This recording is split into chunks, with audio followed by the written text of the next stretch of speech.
xam nga yàgg naa ko nee naa Sénégal vraiment ñaari homme politique la musa am ñaari homme politique mooy kuy xëccoo di dem ci nit ñi pour ñu dénk ko palaasu dogalukaay mu bëgg ne sama dëkk bii ma nekk kat mairie bi 70 personnes yii di dogal liy xew ci dëkk bi ci laa war a bokk wala sama département bii 50 personnes yi nekk ci conseil départemental bi ci laa bëgg a bokk bu ci bokkee ba pare mu ne dama koo bëgg a jiite nekk président conseil départemental wala juróomi député yi ñuy tànn fii ci Mbàkke kat man bëgg naa cee bokk wala réew mi kat président de la république bi man bëgg naa koo doon loolu mooy homme politique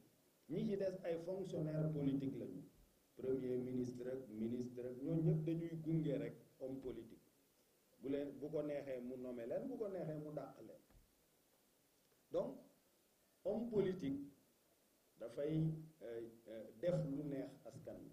loolu laajul ay diplôme ak ay njàng ak non li mu laaj mooy ñu wóolu laa dénk xam ne bu ñu la dénkee lii ñu la dénk di nga ci bàyyi xel Galas Kaltoum bi ma demee ci Kazu Rajab bi daf ma wax ni dama la dégg nga wax ci benn phrase bu ngeen ma falee bul waxati loolu bul waxati bu leen ma falee del wax bu ngeen ma dénkee puisque loolu dina tax ngay bàyyi xel ne li nga yor moomoo ko dañ la koo dénk mais boo nee fal dañ naan wooy fal nañ la et puis c'est tout man la ñu fal gars yi dañ maa iñaane quoi mais waccaacaa